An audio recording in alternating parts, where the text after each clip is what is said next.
Amados, eu ouvi hoje, tinha preparado algo para essa noite, mas eu ouvi hoje a mensagem que o apóstolo João pregou aqui na semana passada.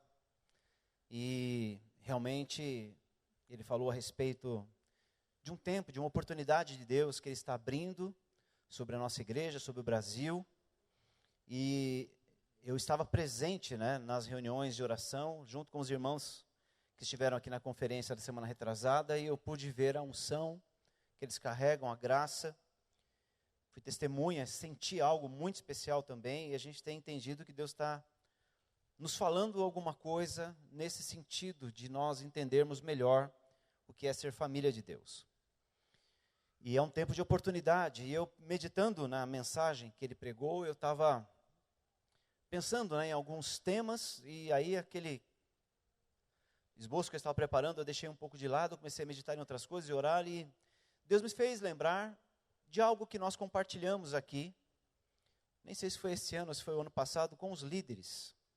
Nós temos feito um processo de discipulado com os líderes, onde nós nos reunimos com eles todos os meses e compartilhamos alguns fundamentos, alguns princípios que são fundamentais para nós como igreja, que temos crido e vivido por isso. E o Senhor já tem falado há muitos anos conosco em relação a sermos uma família. Uma mensagem muito antiga que nós temos aqui, que o João pregou há muitos anos atrás. Eu acho que foram em 2 ou 3 vezes que ele fez uma sequência, que nós temos até compartilhado isso nos nossos cursos, que família e igreja fazem parte da mesma revelação. E quando esses irmãos vieram falando a respeito disso, a gente entendeu que Deus estava nos chamando, nos preparando para nós avançarmos mais nesse entendimento e vivermos de uma forma mais profunda isso. Então, quando eu vi a mensagem dele hoje, eu lembrei desse tema que nós compartilhamos com a liderança, que eu gostaria de compartilhar com vocês. E para isso eu gostaria de ler 2 textos iniciais. O primeiro deles está em Isaías, no capítulo 62. Depois nós vamos ler uns versos que estão no livro de Ruth. Eu quero basear essa palavra. Isaías 62, verso 4. E o 5 também vamos ler. Acharam aí? Diz assim a palavra de Deus: nunca mais te chamarão desamparada, nem a tua terra se denominará desolada, mas chamar-te-ão Efizibá, que quer dizer prazer, e Beulá, que quer dizer casada, porque o Senhor se agrada de ti, e a sua terra se casará. Pois como um jovem se casa com uma donzela, assim os teus filhos se casarão contigo. E como o noivo se alegra da noiva, assim se alegrará de ti o teu Deus. Amém? Até aqui. Volte agora para Ruth.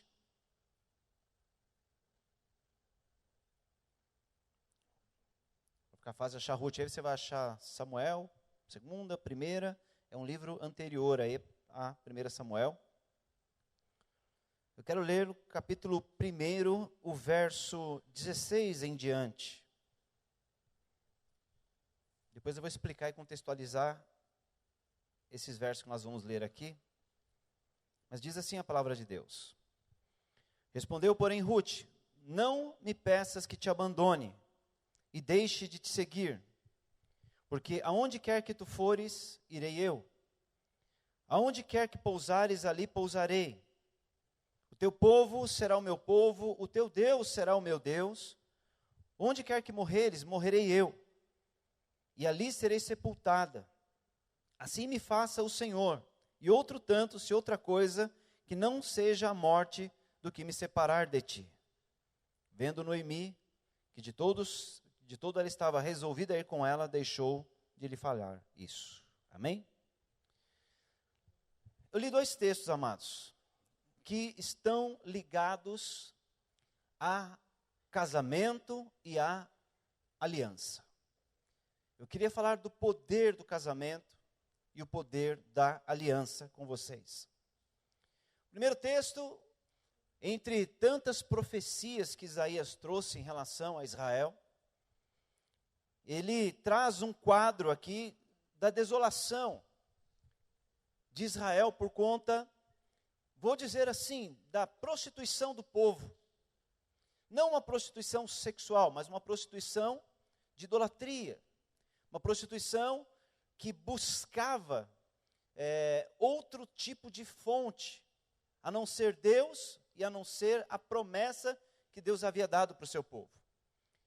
Constantemente Israel caía nesses pecados de abandonar os caminhos e as promessas de Deus. Isso nós podemos ver de uma maneira muito clara, desde a época dos juízes, como Israel entrava em processos de distanciamento de Deus, e depois arrependimento por conta dos problemas que eles enfrentavam. Então eles buscavam a Deus de novo, então ficavam nesse sobe e desce, nessa instabilidade muito grande. E uma dessas visões, Isaías fala a respeito dessa desolação que Jerusalém estava enfrentando, e uma palavra de Deus a respeito de Jerusalém, onde ela seria chamada de Efizibá e Beulá. Efizibá, que significa prazer, Beulá, que significa casada. E ele faz justamente essa comparação de casamento, dizendo que a ação de Deus, que ia trazer restauração naquela terra, estava ligado justamente com esse tipo de aliança, de casamento, que o povo deveria ter com a terra e com o próprio Deus.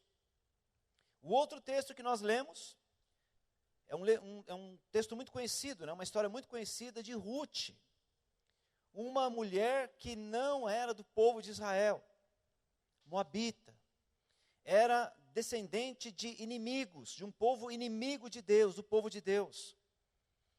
Era um povo que tinha uma sentença de não entrar na congregação de Deus. A Bíblia diz isso: nenhum amonita, nenhum moabita entrará na Assembleia do Senhor. Existia um bloqueio, por quê? Porque eram povos inimigos. Eram povos que foram originados de maneira pecaminosa, lá no passado, por meio de Ló, sobrinho de Abraão, que teve um incesto com as próprias filhas e surgiram, então, 2 homens, Amon e Moabe, que deram origem a esses 2 povos, amonitas e moabitas. Ruth era uma moabita. E a sua sogra, que tinha perdido o marido, e Ruth era sua nora, também tinha perdido o marido, as duas estavam viúvas. Elas estavam numa fronteira. Na verdade, 3 mulheres estavam ali, Noemi, a sogra, e as 2 noras. Uma delas, chamada Orfa, então ela volta atrás. Ela percebe que andar com Noemi, com uma mulher que era viúva, ia ser muito difícil. E Noemi falou: não, volta para a tua família, você vai ter melhor sorte com eles. Então aquela mulher chorou muito e voltou. E ela falou a mesma coisa para Ruth. Ruth, ela tomou essa postura que nós lemos aqui. Ela falou: não, eu não vou te abandonar. Aonde você for, eu irei. Aonde você dormir, eu vou dormir lá. A tua terra vai ser minha terra, o teu povo vai ser meu povo. A tua vida está ligada à minha vida. O teu Deus será o meu Deus. Isso foi tão poderoso, meus amados. Tão poderoso, que uma mulher que estava totalmente desconectada de todas as promessas espirituais que Deus havia dado, ela entra no povo de Israel, sendo uma estrangeira moabita, ela se liga a esse povo por meio desta postura que ela tomou aqui, colocando a sua própria vida em risco. Ela definiu a sua vida nesse momento. E essa mulher está na genealogia dos reis e do próprio Cristo. Olha que coisa poderosa. Eu fiz questão de ler esse texto porque é baseado nessa ação de aliança, de casamento que ela teve. E quando eu quero falar aqui a respeito de casamento, eu quero que você entenda, sim, a palavra casamento em cima de casamento mesmo, matrimônio, mas muito além disso. Porque o princípio de aliança e de casamento é muito maior do que o matrimônio. Tem muito mais revelação por trás desse nível de aliança do que o próprio matrimônio. Mas ele também se inclui nesse aspecto, Então é um princípio válido para a nossa vida, é um princípio válido para a igreja. Então nós vamos falar a respeito desse casamento, que é a palavra Beulá, que é usada lá em Isaías. E nesse contexto, a gente tem que entender que casamento É algo tão poderoso que pega duas pessoas que não têm ligação familiar, normalmente é assim. Normalmente são pessoas com temperamentos um pouco diferentes ou muito diferentes, que têm uma cultura, uma educação diferente, que se encontram sem laços familiares, na maior parte das vezes, e por meio do casamento, da aliança, eles formam uma nova família. Isso a gente ministra muito para os noivos aqui na igreja. Os noivos que querem se casar, vêm se aconselhar com os pastores, eles vêm para ter uma conversa, e nós falamos isso. A partir do dia do seu casamento, nasce uma nova família. A sua família vai ser o noivo, a sua família noivo vai ser a noiva, vai ser a tua esposa, vai ser o seu marido. Começa ali a família. Ah, mas e minha mãe, o meu pai, meu irmão, minha irmã, isso aí vão ser seus familiares, vai ser família. O núcleo familiar nasce a partir do casamento. De dois se faz um, isso está desde Gênesis. Os dois serão uma só carne. Então há um poder especial na aliança e no casamento que nós, como cristãos, precisamos entender para viver a promessa de Deus. Para entendermos a força que nós ganhamos, o poder que nós ganhamos, a energia que sobra em nós quando nós estamos ligados a outra ou a outras pessoas. E nesse contexto de igreja, há uma necessidade de nós entendermos a respeito de casamento, especialmente num tempo onde as relações elas estão sendo cada vez mais descartáveis, superficiais. A Bíblia, ela traz um relato futuro, né, de quando foi escrita, que no final dos tempos as pessoas iam ser cada vez mais egoístas, mais amantes de si mesmas. E quando nós pensamos em casamento, quando nós pensamos em aliança, isso não encaixa, é um contrassenso. Por quê? Porque alguém que entra no casamento para amar a si, já declara o final do casamento, desde o começo. Pode ser uma questão de tempo para ele findar, mas ele vai acabar um dia ou outro. Porque no casamento nós temos que entrar em função do amor que nós sentimos pelo outro, do amor que nós queremos dar ao outro. A partir desse momento, quando um ama o outro, decide se doar para o outro, há uma esperança de que essa família que nasce seja uma família forte, unida, vinculada, cheia de graça e com a bênção de Deus, fazendo com que eles possam alcançar muito mais juntos do que individualmente. Amém? Então, nesse contexto, é importante nós entendermos que num tempo onde as pessoas estão abandonando esses princípios, descartam por qualquer motivo, nós precisamos falar justamente do qual é o padrão de Deus, para que nós possamos então vencer as objeções, os problemas, e muitas vezes o inimigo lá fora, mas também a nossa carne interna, que tenta se levantar e tenta se manifestar, fazendo com que nós tenhamos muito amor por nós mesmos, que tenhamos demos muita importância para nós mesmos. E quando nós fazemos isso, certamente quem está do nosso lado vai perder, vai deixar de receber o que nós estamos carregando. Amém? Vamos lá. Quando nós falamos em casamento, amados, nós temos que lembrar de alguns pontos que são fundamentais. Primeiro, o casamento, ele trabalha em unidade, em vínculo. Ele traz plenitude, bênçãos. Ele opera dentro de uma ação de Deus, porque Deus foi aquele que criou o casamento. Agora vamos sair um pouco do matrimônio, vamos pensar em casamento de uma forma mais abrangente, como eu usei o exemplo de Ruth com Noemi. Uma mulher estrangeira que, amando a sua sogra, ela então se dispõe a estar onde aquela mulher estivesse. Aquela mulher já estava avançada em idade, estava voltando para o seu povo, sem nenhum recurso, sem terra, sem herança, sem absolutamente nada. E Ruth olha para aquela mulher e, por conta do que ela sentiu no coração, ela decidiu fazer ali uma aliança. Não vou dizer casamento, mas a gente pode até entender dessa maneira.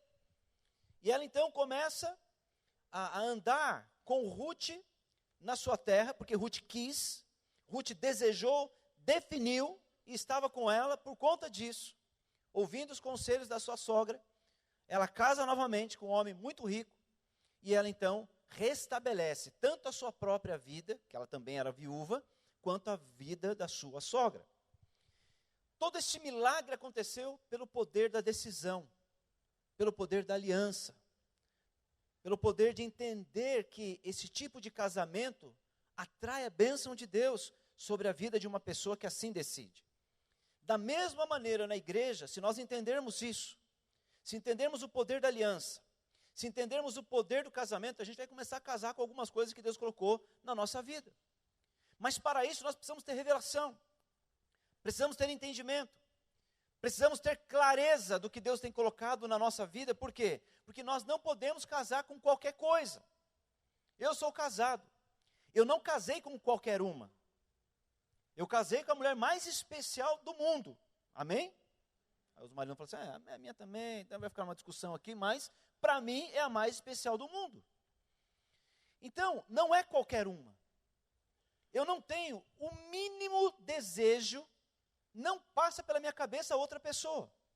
Porque é uma definição, é uma decisão. O dia que eu estava diante do João, que ele fez meu casamento, celebrou meu casamento, e ele falou, trouxe a mensagem, e naquele momento, daqueles votos ali, eu repeti o que ele me orientou naquele momento, né? Aquelas não eram as palavras dele, eram as minhas palavras. Eu entendi o que eu estava dizendo. E como alguém que estava ali disposto a entrar numa aliança com uma pessoa, com consciência, com decisão, com determinação, eu entrei naquela aliança, para o que der e vier. Aí entra aquela coisa, na saúde, na doença, na alegria, na tristeza, até que a morte nos separe. É decisão.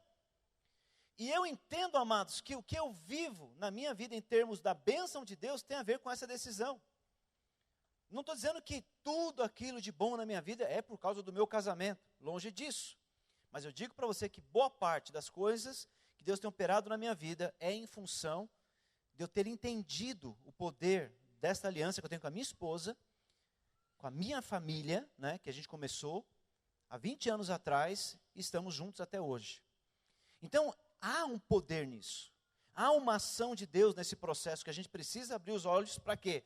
Para entendermos que, na medida que Deus vai colocando coisas na nossa vida, que são coisas que devemos nos aliançar, casar, eu tenho que tomar a decisão correta. Lembrando que não é com qualquer coisa, não é com qualquer uma, ou com qualquer um. Nós precisamos entender o que Deus tem colocado na nossa vida. Precisamos entender que, na medida que eu vivo esta unidade, esta cumplicidade, o compartilhamento da vida, eu ganho força, ganho proteção, eu ganho visão do propósito de Deus. E nesse aspecto, né, a gente tem que fazer algumas perguntas para nós mesmos. Algumas perguntas que vão revelar que tipo de coisa que nós temos tido aliança. Primeira pergunta é, com quem ou com o que nós estamos casados? Com quem ou com o que nós estamos aliançados? Esse lugar de aliança, de casamento, é o lugar da definição. É o lugar da decisão que tivemos ou que temos, ou que precisamos ter. Aí você olha para a tua vida e você medita um pouco a respeito disso. Com quem eu estou casado?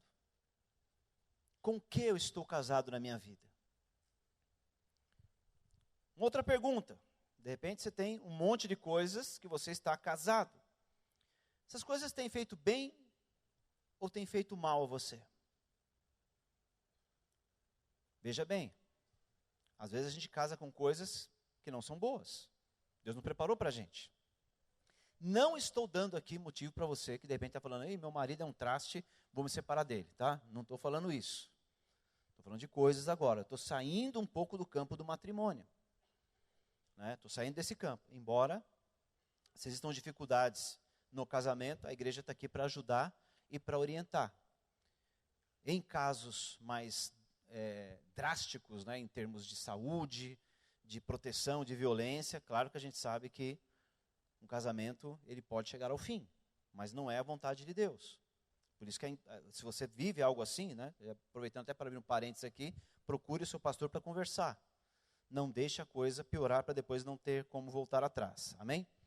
Mas no contexto da vida, coisas que nós casamos, lugares onde nós casamos, situações onde nós estamos casados, a pergunta é, isso tem feito bem ou tem feito mal a você?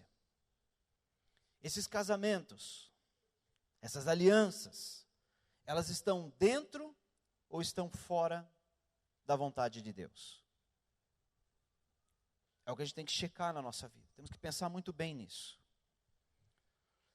Eu já lembrei aqui, amados, do exemplo de Ruth, que é um exemplo positivo no contexto de aliança. Mas na Bíblia, tem alguns exemplos negativos de casamentos que não estavam de acordo com a vontade de Deus, que não fizeram bem para algumas pessoas. Vou lembrar de alguns aqui. Primeiro, o povo de Israel, que estava no Egito escravizado.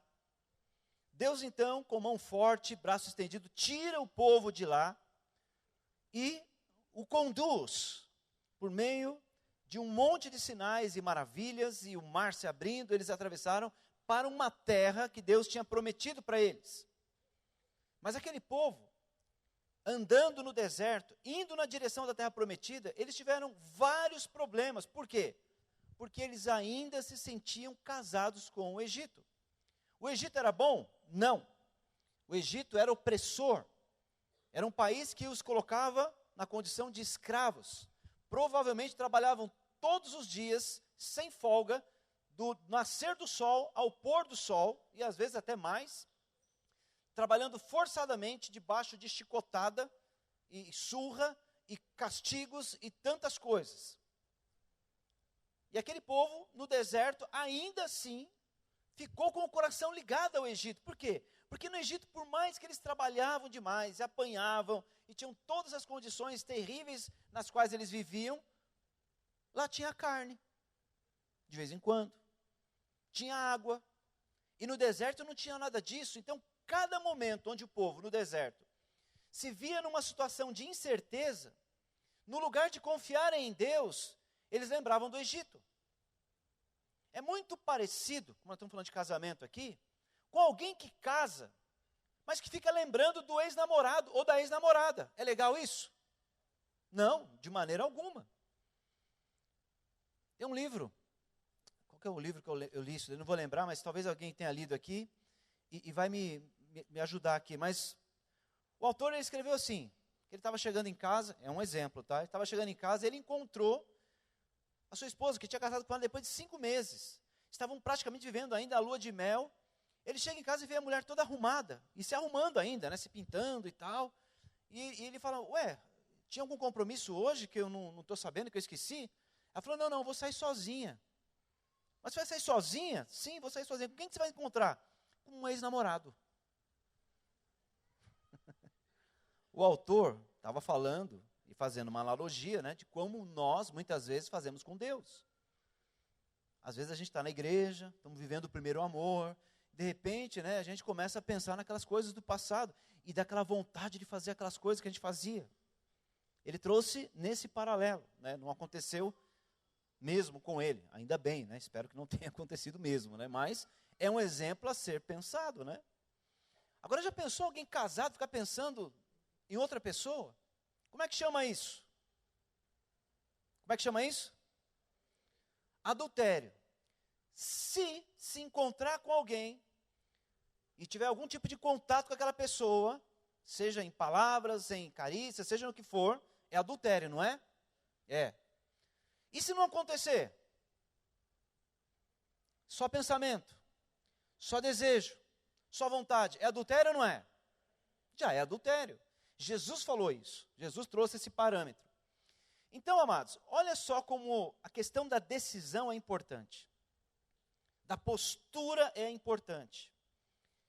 O povo de Israel estava no deserto, pensando no Egito. Era maltratado no Egito, mas tinha alguns confortos lá que no deserto eles não estavam vendo. Deus não estava abandonando o povo no deserto como não abandonou. Ele trouxe água, ele deu carne, ele deu pão, ele deu tudo no deserto. Mas, diante de uma possível insatisfação, de uma dúvida, o povo rapidamente lembrava do Egito. Foram várias vezes que aquele povo falava, porque lá no Egito a gente tinha isso, lá no Egito tinha aquilo, a gente apanhava, a gente era tratado que nem bicho, mas pelo menos tinha lá alguma coisa para a gente. Aqui, olha o que vai acontecer, a gente vai morrer. Eles nem experimentaram ainda, né, o abandono de Deus. Eles, diante daquela dúvida, diante de um cenário que eles não viam nada, eles já amaldiçoavam tudo, eles já reclamavam de tudo, eles já lembravam lá do passado, do namorado do passado, chamado Egito. Esse povo que não casou com Deus, um povo que estava com o coração ainda ligado lá no Egito, todo esse povo morreu no deserto. Deus não cumpriu a promessa dele? Cumpriu. Ele levou o povo para entrar na terra prometida, mas ele levou a geração seguinte, não aquela. Por quê? Porque aquela geração não casou com Deus. Um outro exemplo é o exemplo da esposa de Ló, sobrinho de Abraão. Eles foram morar numa cidade chamada Sodoma. Estavam morando naquela cidade que era terrível, em padrões morais, em impiedade. Era terrível aquele lugar. O lugar que Deus destruiu, nós sabemos da história. Deus destruiu Sodoma e Gomorra. Deus envia então 2 anjos para tirá-los de lá. Os anjos praticamente os arrastaram de lá, mas no meio do caminho, de acordo com a mensagem, vocês vão, não olhem para trás, vão embora, vão para o lugar onde vocês precisam ir. No meio do caminho, a mulher de Ló olha para trás e ela é transformada numa estátua de sal. Por que aquela mulher olhou para trás? Não foi a curiosidade, não foi o desejo de ver aquela cena terrível, né, de uma cidade sendo fustigada por uma chuva de fogo, de enxofre. Não foi isso. Ela olhou para trás porque o coração dela estava naquele lugar. O coração dela estava casado com Sodoma. Virou uma estátua de sal. Outro exemplo é Josué. Josué, que sucedeu Moisés, ele estava liderando o povo. Ele fez uma aliança que não deveria ter feito. Fez um casamento que não deveria ter feito com os gibeonitas, que trouxe muito trabalho para o povo de Israel naqueles dias e depois. Por quê? Porque ele não consultou a Deus, ele não obedeceu a Deus, ele foi enganado. Fez algo fora da vontade de Deus, por causa disso veio um monte de consequências. Então, nós vamos ver vários exemplos na Bíblia de alianças que não foram boas, não estavam ligadas à vontade de Deus e trouxeram aí consequências para quem as fez. Mas existem exemplos positivos. O primeiro deles é esse de Ruth que eu falei para vocês. Por outro lado, o mesmo Josué, que fez uma aliança com os gibeonitas, ele se transformou naquele líder, por quê? Porque muito tempo atrás, ele havia feito uma aliança e se casou com quem? Com Moisés. Moisés, o líder do povo. Josué estava sempre do lado de Moisés. Ele servia Moisés, ele honrou Moisés, ele definiu a sua vida para ser um servo de todo o coração. Quando Moisés morreu, ele então começa a liderar o povo. Um outro exemplo é Eliseu, o profeta Eliseu, que procurado pelo profeta Elias, Deus tinha falado com Elias, vai lá, você vai procurar Eliseu para ser profeta no teu lugar. Elias chegou na casa de Eliseu, Eliseu estava trabalhando ali a terra com os seus arados, seus bois. Naquele momento Elias falou, então, vem. Foi meio curto e grosso assim. Eliseu olhou e falou, não, peraí, eu só tenho que resolver umas coisas, falar com meu pai. Elias, com toda a educação e carinho, falou assim, você sabe quem te chamou, né? Então, saiu. Eliseu, naquele momento, o que ele faz? Ele mata os bois que ele tinha, com aqueles aparelhos de arado, ele faz um churrasco, queima tudo, se despede da sua família e vai andar com Elias. É fiel a Elias até o fim. Em determinado momento, Elias sabia que Deus estava para chamá-lo. Ele falava assim para Eliseu, fica aqui, que eu vou para tal lugar. Eliseu falou, não, eu vou com você. Agora fica aqui, que eu vou para o outro. Não, eu vou com você. Eliseu não largou Elias. E no momento que Elias foi levado por Deus, Eliseu estava lá, pegou a capa de Elias, recebeu a porção dobrada do poder de Elias sobre a vida dele. Um exemplo de aliança, um exemplo de casamento. Existiam homens que eram os mais desprezíveis, cheios de problemas, perseguidos, falidos, que um dia Davi encontrou com aqueles homens e transformou esses homens em um exército, em guerreiros, em comandantes do seu exército. Esses homens se ligaram tanto a Davi, que eles não mediam esforços para servir Davi. Fizeram aliança com Davi, casaram com Davi. Por causa disso, a Bíblia fala de um monte de coisas extraordinárias que aqueles homens fizeram, não na sua própria força, mas baseado na postura de decisão e de aliança que eles fizeram com o homem de Deus. Os apóstolos, com certeza, também viveram esse padrão, porque fizeram aliança com Jesus, se casaram com Jesus. Jesus não tinha muita coisa para oferecer em termos materiais. Eles andavam pelos vilarejos, pelas cidades, pregando, anunciando, né, as boas novas, curando pessoas. Claro que os milagres eram grandes, coisas extraordinárias aconteciam, mas Jesus não deixou praticamente nada para aqueles homens em termos financeiros ou de qualquer outra ordem. Aqueles homens ficaram com Jesus até o final. Tiveram problemas? Sim. Tiveram dúvidas? Tiveram. Nem todos casaram. Judas, por exemplo, traiu, adulterou aquela aliança que eles tinham, entregando Jesus. Pedro chegou ao ponto de negá-lo, num momento de fraqueza, de medo. Mas o fato é que todos aqueles homens permaneceram depois. Levantaram a igreja primitiva. Pregaram, curaram, fizeram muitos sinais, estabeleceram princípios para a igreja, fundamentos apostólicos para a igreja, por causa deste casamento com Jesus. Pedro é um caso especial, porque da mesma maneira que ele negou Jesus 3 vezes, Jesus se encontra com ele numa praia. Jesus oferece ali para eles pão e peixe, e come com eles. E Jesus pergunta para Pedro 3 vezes, Pedro, você me ama? E Pedro respondeu positivamente, sim, Senhor, eu te amo. Resposta de Jesus, então apacenta as minhas ovelhas. Jesus, ele trazia esse padrão, se você me ama, então você tem que amar as pessoas. Se você tem aliança comigo, tem aliança com as pessoas. E Pedro com certeza fez isso no seu ministério, mostrou esse padrão no seu ministério. Ele casou com Jesus, o Cristo. Ele teve uma aliança com Jesus, o Cristo. É uma decisão. Custou muito, custou a vida dele. Custou a energia dele, custou tudo que ele tinha. Mas se nós pudéssemos voltar no tempo, aqui, e encontrar com Pedro no dia que ele estava sendo crucificado, de cabeça para baixo, como ele foi morto, diz a tradição, e perguntássemos para ele assim, Pedro, antes de morrer, deixa eu te perguntar, valeu a pena? Eu creio que Pedro, sentindo muitas dores, por tudo aquilo que ele estava sofrendo, ele ia falar, valeu, e eu faria tudo de novo. Tamanha decisão, tamanha aliança, tamanha entrega que Pedro ofereceu da sua vida para Jesus e para o reino de Deus. E é importante falar desses casos que são positivos, por quê? Porque foram alianças, foram casamentos, por assim dizer. Mas todos eles foram provados. Todos eles foram provados. Se nós pensarmos agora em casamento, quem é casado aqui, você já passou por provações no seu casamento? Já teve dificuldade no seu casamento? Ou dificuldades, sei lá, de entendimento com o seu cônjuge, ou dificuldades financeiras, ou qualquer dificuldade, teve ou não teve? A questão é, todos os casamentos, todas as alianças são provadas.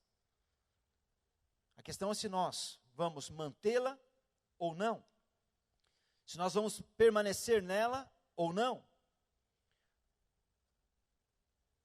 No casamento a gente passa por prova. Imagina se na primeira dificuldade do casamento, o casal desejar se separar. Onde estava a aliança? Eu digo para você, não existiu. Talvez o casal estava apaixonado e por conta de um sentimento que é muito mais ligado ao egoísmo, né, do que o amor, eles decidiram se casar, mas sem entendimento do que é a decisão da aliança. Veio uma dificuldade, melhor cada um ir para o seu lado, e acabou o casamento, acabou a aliança. Mas quando o casamento é real, quando a decisão é firme, quando a aliança é realmente uma aliança, dificuldades podem acontecer, podem surgir, mas não vão destruir essa aliança. Não vão destruir essa aliança. Então é importante nós casarmos com as coisas certas e com as pessoas certas. Por outro lado, existem pessoas que não querem se casar. Tem pessoa que não quer se casar. Eu, por exemplo, quando eu não estava na igreja, eu não queria casar. Para mim o legal era namorar. Por que é legal namorar? Namorar, você namora, não tem responsabilidade, você só paga as suas contas, só coloca a gasolina no seu carro, você só paga a conta do restaurante quando você vai, né? Não tem filho para você se preocupar, não tem contas da casa, não tem aluguel, não tem nada. Então é bom namorar. Namorar não tem muita responsabilidade. Eu namorava, quando eu cheguei na igreja, já há 5 anos. Eu enrolava bem, né? Não queria casar. Por que eu não queria casar? Resposta simples, porque eu era egoísta. Resposta simples, de bate pronto. Quem não casa é porque é egoísta. Porque não quer se comprometer com nada. Não quer se preocupar com nada. O foco da vida de alguém que não quer se casar, que não quer ter aliança, é ele mesmo. Então, ele é a aliança dele. Não cabe mais ninguém. Se couber alguém, é apenas para que aquela pessoa possa, de alguma forma, agradá-lo, servi-lo, de alguma forma. Tem que ser proveitoso para ele, somente para ele. Tem gente que demora, mas não casa, enrola, mas não casa. Tem gente que não entra. Tem gente que não se compromete, tem gente que não assume responsabilidade. Por quê? Porque aliança é responsabilidade. Hoje, como homem casado, eu tenho responsabilidade com a minha casa e com os meus filhos. Muitas responsabilidades. Quem é pai aqui sabe. Quanta responsabilidade tem um pai, uma mãe para criar um filho, para educar um filho, para sustentar um filho. Não é verdade? Muita responsabilidade. Egoísta gosta disso? Não. O egoísta fala, não tenho nada a ver, não quero esse negócio não. Eu estou fora, eu quero cuidar da minha vida. Esse dia eu estava assistindo um documentário de um grande astro do basquetebol americano. Milionário, cara. Jogou muito basquete, ganhou muito dinheiro. Mas era um péssimo pai. Péssimo pai. Os filhos todos revoltados, chorando quando falavam do pai, porque o pai era distante, porque o pai era distante. E uma hora eu peguei uma frase que ele disse. Ele falou assim, eu não sirvo para amar os meus filhos, eu apenas gosto deles. Mas por que alguém fala isso? Por que um pai fala isso? É porque no lugar do amor que ele deveria oferecer aos seus filhos, aquele mesmo amor, chama-se amor próprio. O amor era voltado apenas para ele.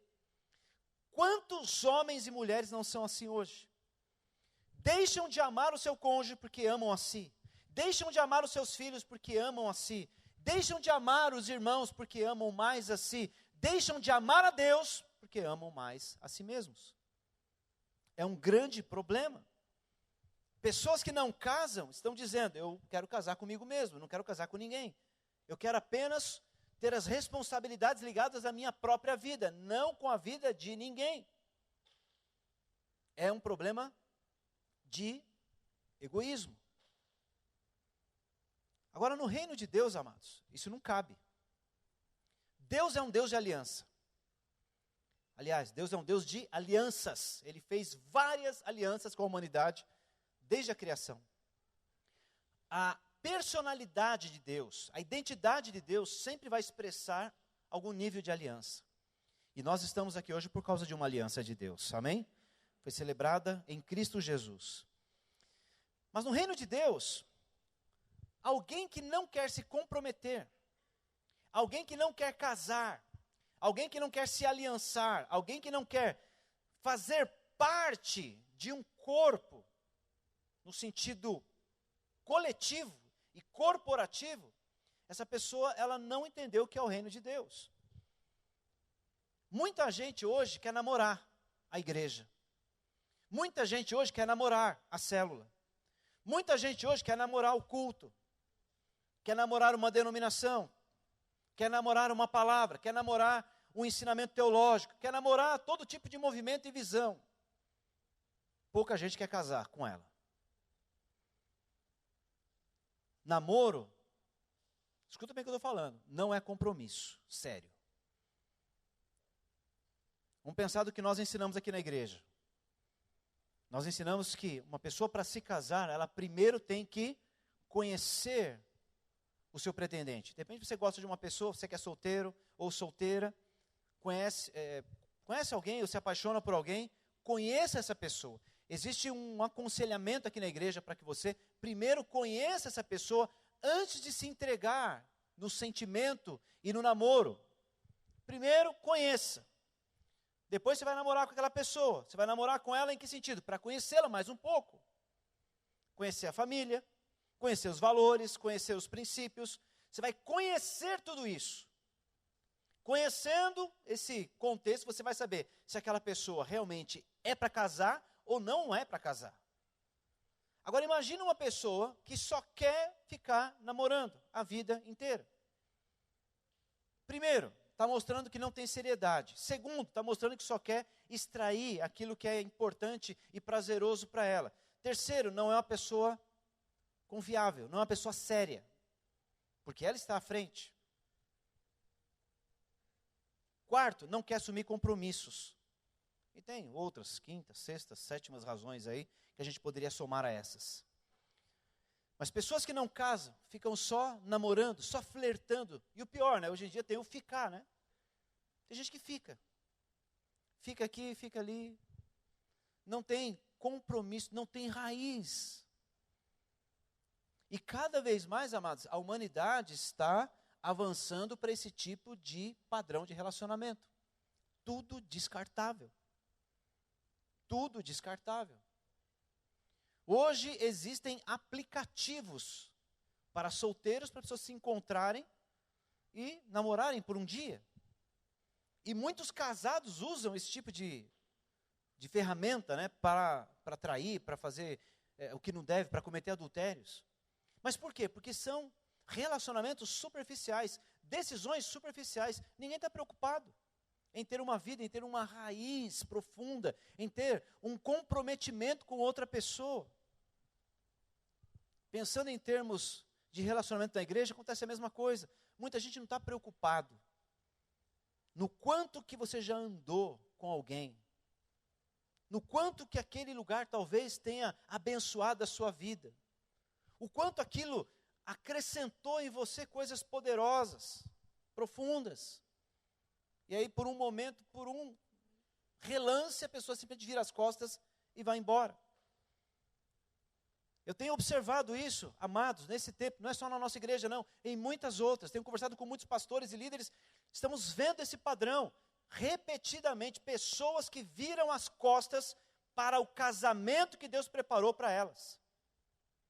Algumas não querem casar e vão embora. Outras se casaram e simplesmente viram as costas e, entre aspas, pedem o divórcio. Deixam para trás uma história. Teve um jovem que saiu da igreja depois de muitos anos de relacionamento. Estou falando de pessoal, comigo. Muitos anos de relacionamento. Muitos anos. O dia que ele decidiu ir embora, nem falar tchau, ele falou. É claro que a gente fica triste pela pessoa, a gente ama a pessoa. Não torço para que dê nada de errado na vida dele. Que Deus o abençoe. Mas eu vejo a ausência de valores, de compromisso, de aliança. Não entendeu. Não entendeu. Não entendeu a dinâmica do reino de Deus, do coração de Deus, da personalidade de Deus que expressa sempre aliança. Pensando em termos de igreja, não estou falando que nós temos que morrer do lado da pessoa que a gente está hoje, não é isso. Deus, ele pode criar caminhos, fazer com que as coisas se multipliquem, que pessoas sejam enviadas para outros lugares, não tem problema com isso, desde que Deus esteja à frente. O problema é quando Deus não está à frente, é quando a nossa vontade está. Quando o nosso desejo nos cega. E quando o nosso desejo nos cega, Esse é o grande problema que nos leva a adulterar as alianças que Deus nos deu. Quando eu perguntei para vocês, quando alguém olhar para alguém de fora, já aconteceu o adultério? Vocês falaram que sim, mas o problema não é quando a pessoa olha, é quando ela aceita que ela pode olhar. É quando ela aceita que pode adulterar. Talvez não tenha feito, talvez não tenha olhado para ninguém, mas quando a pessoa aceita um padrão fora do padrão de Deus, ela já está dizendo que é possível acontecer na vida dela e fatalmente acontecerá. São padrões, são estruturas de entendimento, de pensamento, de verdades, de valores que nós precisamos sondar na nossa vida. Porque se eu não sondo isso, se eu não avalio isso, ali um dia ou dois, no futuro, eu posso aceitar coisas que hoje eu falo, não, acho que não, eu nunca faria isso. Mas acaba fazendo, porque aceita que a aliança não é tão importante. Certa vez conversando com uma mulher que queria se separar do marido, eu falei algo para ela. Eu falei, olha, eu já pensei sobre muitas possibilidades da minha vida e no meu casamento, mas eu digo para você uma coisa. A minha esposa hoje, graças a Deus, ela goza de boa saúde. Está muito bem. Mas se um dia ela ficar muito mal, tem uma doença degenerativa que deixa ela numa cama, eu vou ficar com ela até o final dos seus dias ou dos meus. Porque essa decisão já foi feita, eu não volto atrás. A pessoa fica meio desconcertada ouvindo isso, e parece que eu estou falando só para tentar convencer. Não, eu estou falando isso porque eu já pensei nisso. Eu já avaliei esse caso, porque eu vi coisas que acontecem com pessoas, às vezes não é fácil, e eu me coloquei no lugar daquelas pessoas, eu falei, o que eu deveria fazer? Veja, eu falei o que eu deveria fazer, não o que eu faria. Então eu tenho que pensar no que eu deveria fazer, o meu dever. O meu dever está ligado com a minha decisão. O que eu faço ou não faço, pode não estar ligado com o meu dever, mas eu tenho que pensar no meu dever antes. O meu dever está ligado com aquele dia que eu falei para vocês, há 20 anos atrás, quando eu disse sim. Quando eu fiz uma aliança. E aquilo foi sério. Um dia eu fiz uma aliança com o João Staub. Aquilo foi sério. Fiz uma aliança com essa igreja. Aquilo foi sério. Eu fiz uma aliança com esses manos que estão aqui, esses pastores e alguns supervisores que estão aqui. Isso foi sério. Posso ter dificuldade, posso fazer alguma coisa que possa chateá-los, ou pode ser que eles façam coisas que me chateiem. Mas para mim essa aliança estará em pé. Estará de pé. Não vai afetar. Problemas acontecem? Acontece porque a aliança é provada. A aliança é provada na hora da dificuldade. Porque quando está tudo bem, não tem provação. Quando está tudo bem, nós estamos felizes, sorrindo junto, brincando junto, avançando. Mas e quando as coisas não vão bem? É nessa hora que eu tenho que avaliar o quanto que a minha aliança realmente é séria. Alguns não valorizam o casamento, alguns não valorizam a aliança e não estão dispostos a se comprometerem por causa do egoísmo que ainda habita no coração. Então, amados, precisamos sondar essas coisas. Precisamos avaliar a nossa vida em várias questões. Começa na tua casa. Maridos e esposas. Pesem a aliança que você tem com o teu cônjuge. Pesem através de uma máquina do tempo, vai lá atrás. Talvez um desses dias aí, pega o álbum do teu casamento. Ou a gravação, se tiver. Lembra bem daquele dia. Do que você sentiu naquele dia, mas principalmente o que você decidiu naquele dia. Pese isso. É casamento, é aliança, e está ligado à bênção ou à ausência da bênção de Deus nisso. É sério. Pense também no teu casamento com essa igreja. Pense na seriedade que foi a ação de Deus por meio de uma igreja, de um corpo local, em se mobilizar, em orar por você, em alcançar você de alguma maneira, pelo encontro, por uma célula, por um culto, onde uma palavra foi liberada sobre a tua vida, algo mexeu com você, e você então se converteu, ou então você cresceu dentro do ambiente da igreja, e por meio deste ambiente você foi sendo educado, ensinado ao longo de anos, para que você estivesse aqui hoje. Para que você estivesse aqui hoje, sabendo o que você sabe, carregando o que você carrega. Entenda que há um casamento de você com esse lugar. Há uma aliança de você com esse lugar. Há uma aliança de você com a pessoa que te liderou, talvez seu pai espiritual. Talvez seja um líder de célula, um supervisor, um pastor, não sei. Mas existe uma aliança. Alguns falam assim, não, agora que multiplicou a célula, então ele vai para lá, eu vou para cá, não tenho mais nada a ver. Não, a aliança tem que continuar, amados. Não é uma estrutura que vai mudar aquilo que você carrega no teu espírito. Cultive isso. Continue honrando. Continue em aliança. Evidentemente, funções podem mudar por causa de estrutura, mas o teu coração tem que estar livre de tudo isso. Você precisa entender o poder da aliança que você tem com essas pessoas que cuidaram de você, que oraram por você.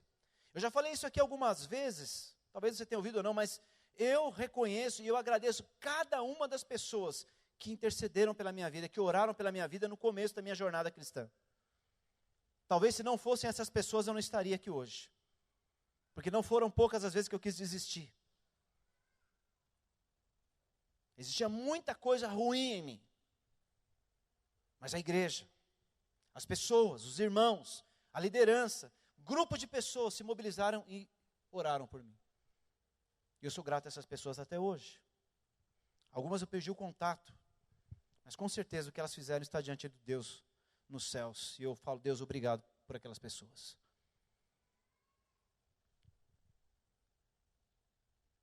É necessário nós termos aliança. Se você está numa célula, case com aquela célula. A célula tem vida curta, poucos anos, ela vai multiplicar, mas case. Case com as pessoas, case com o líder em treinamento, case com os membros da célula. Esteja ali em aliança que você vai ver o quanto Deus vai operar na tua vida. Case com a igreja. Se você não está casado ainda, você está vindo aqui e vem, e não vem, e vem. Case, decida casar. Ou então, procure um lugar. Se não é aqui, procure um lugar. Para você casar, porque Deus é um Deus assim. Se você quer realmente cumprir o propósito de Deus na sua vida, é por meio de aliança que isso vai acontecer. Não brinque com isso. Seja sério. Decida. Olhe para toda a ação de Deus na tua vida, as pessoas, a igreja, a célula, o encontro, enfim, tudo. Olhe para tudo isso, para a tua família e tome uma decisão.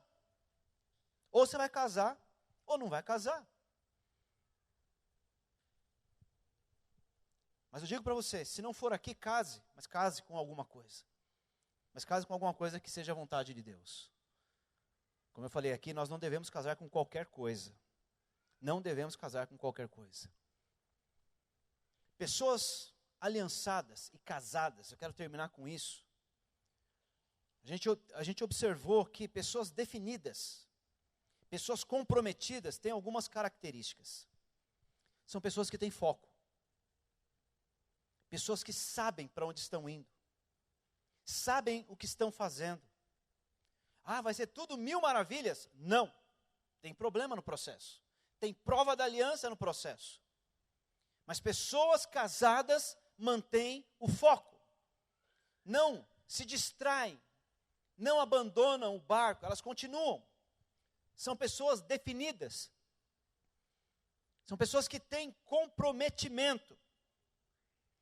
São pessoas também que encontram o propósito. Porque muitas vezes, amados, a gente se encanta com algumas coisas. Surge uma coisa nova, uma novidade, alguma coisa, a gente se encanta com aquilo, a gente, que legal, que legal, que legal. A gente mergulha naquilo, mas a gente mergulha sem casar. A gente está lá curtindo o que está acontecendo, mas não é um casamento. Porque muita gente, depois que aquilo perde a graça, pula para outra coisa, e pula para outra coisa, e fica assim a vida inteira. Mudando de alianças. Mas quem é definido, quem vive em aliança, quem é casado, encontra o propósito e flui naquilo, avança naquilo, nos momentos bons, mas também nos momentos ruins. Vai continuar avançando. Como eu citei aqui para vocês, Josué era um homem de aliança. Josué não apenas teve uma aliança com Moisés, Mas o Josué, ele teve uma aliança com o propósito de Deus, com a promessa de Deus. Ele não casou apenas com Moisés, ele casou com Deus, ele casou com o povo que ia entrar em Canaã. Somente ele e Caleb, que eram dois dos príncipes de Israel, que realmente creram naquilo e casaram com a promessa de Deus e receberam a herança em Canaã. O resto morreu tudo. O resto estava preocupado com o momento. Deixaram que o medo fosse mais forte do que o entendimento do propósito que Deus tinha naquilo. Josué entendia o propósito, cria no propósito, avançava pelo propósito, viveu pelo propósito e alcançou o propósito. Alguém casado alcança o propósito, amém? Quem é casado tem força. Por que tem força? Porque não é só dele, é dele e de com quem ele está casado. É dele e com quem está em aliança, soma e multiplica a força. A Bíblia diz, em Eclesiastes, um texto que a gente usa muito em casamento, né? Que é melhor serem dois do que um. Porque tem melhor paga no seu trabalho. Porque um esquenta o outro. Porque se um cair, o outro ajuda a levantar. Aliás, fala, se os dois caírem, um ajuda o outro a levantar. E termina dizendo que o cordão de 3 dobras não se quebra com facilidade. Isso fala de um princípio, amados. Quando nós andamos em unidade, em aliança com alguém, não é só você e mais uma pessoa. 2 dobras, não, são 3 dobras, porque o Senhor está nisso. Porque a Bíblia diz que é na unidade que Deus ordena a bênção e a vida para sempre. Então, na unidade nós temos força. Na aliança nós temos mais força. E isso não é apenas somado, é multiplicado. Pessoas casadas lançam outras pessoas, deixam uma posteridade, estendem a sua ação e o seu ministério através da vida de outras pessoas. E pessoas casadas deixam herança e deixam legado. Quem vive em aliança deixa herança, deixa um legado. Os filhos naturais, num casamento natural, os filhos espirituais, em alianças espirituais, recebem legado. Recebem um nível de revelação que ela não vai precisar buscar, porque já vem pronto. Ela tem que, daquele ponto, avançar. Ela vai receber uma estrutura que já vem pronta, daquele ponto ela pode avançar. Por quê? Porque deixam legado. Eu quero deixar legado. Eu quero deixar herança. Naturalmente falando sim, mas o importante, e eu entendo que é o propósito da minha vida, eu quero deixar um legado espiritual. Eu quero poder ver uma nova geração que de alguma maneira eu contribuir para que eles possam servir a Deus e continuar com o propósito de Deus na terra. Mas para deixar isso eu entendo que o valor de estar aliançado e casado é fundamental para isso. E nesse ponto, nós precisamos avaliar a nossa vida. Precisamos avaliar a nossa vida. Talvez a gente olhe para algumas coisas que nós estamos casados hoje, não sejam aparentemente as melhores. Mas se for, da vontade de Deus, dê a sua vida por isso. Dê a sua vida por isso. Você vai ver Deus atuando na tua vida. Através de você. Te dando graça, te dando autoridade, te dando unção, te dando energia para você continuar, te dando força nos momentos que você precisar. Porque é na aliança que Deus se revela. Fora dela, Deus não se revela. A gente pode ver o quanto Deus pode mudar a vida de uma pessoa quando ela está aliançada. Outro dia um pastor veio falar comigo a respeito de uma pessoa da igreja. Pessoa muito abençoada, que estava vivendo esse momento, esse dilema. Não sabia se ficava, se ia embora. O pastor conversou com ela. E ali eles decidiram fazer uma aliança. Eles tinham, inclusive, discutido os dois. Problema ali, né, de visão diferente, de opiniões diferentes. Houve uma discussão, nada desrespeitoso, mas teve uma diferença. Mas no final, sabe o que aconteceu? Decisão, aliança e casamento. E hoje, não vou dar detalhes, mas hoje, olhando para a vida desse amado, desse irmão, está vivendo o melhor de Deus, por causa da decisão de aliança. não apenas está vivendo o melhor, como está abençoando muita gente. Eu olho para isso e falo, esse é o poder de alguém que decide, que se posiciona, alguém que se define, alguém que se apresenta para a aliança e para o casamento com o propósito de Deus. Espero que seja assim com todos nós, em nome de Jesus. E como eu prometi para vocês, 8 horas, vamos ficar em pé.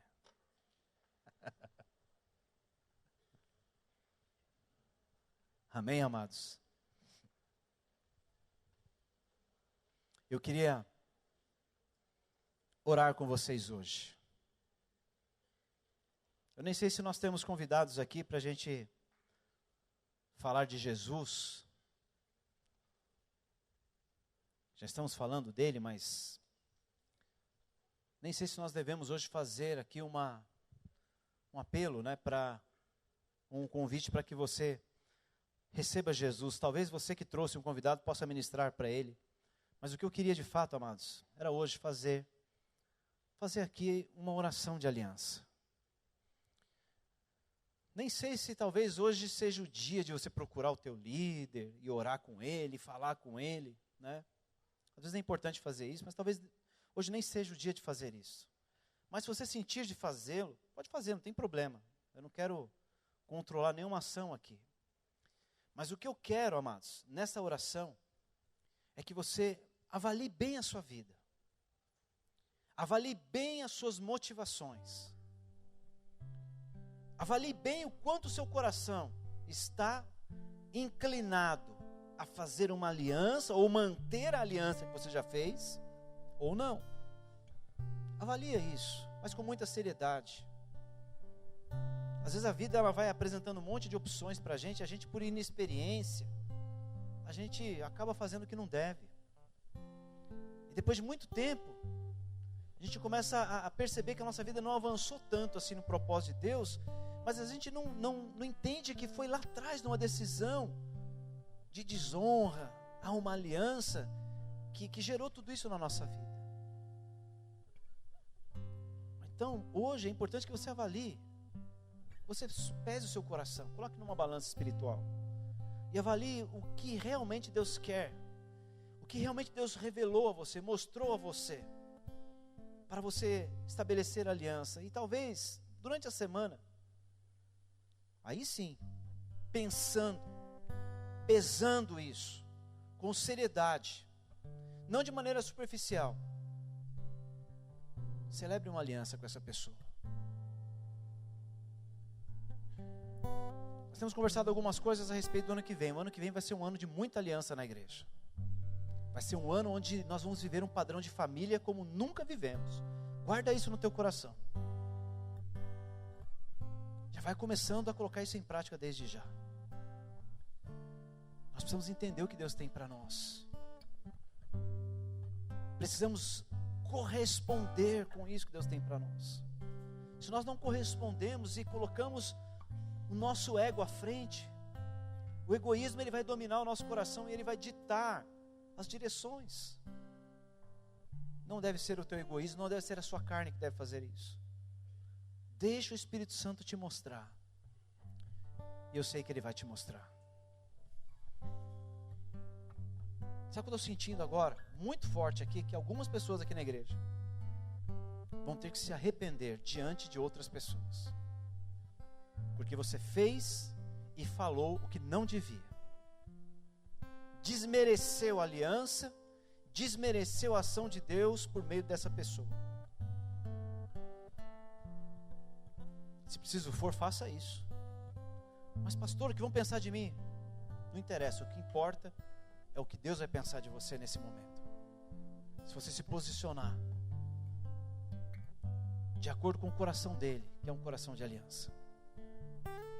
Às vezes num casamento a gente tem que pedir desculpa, perdão, não é verdade? A gente passa da linha às vezes.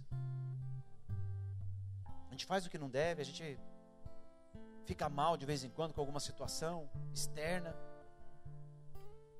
A gente reage mal. Essas coisas acontecem, existem fases. Tem fase que vai bem, tem fase que não vai tão bem. Mas nada disso deve quebrar a nossa aliança. Nada disso deve quebrar a nossa aliança.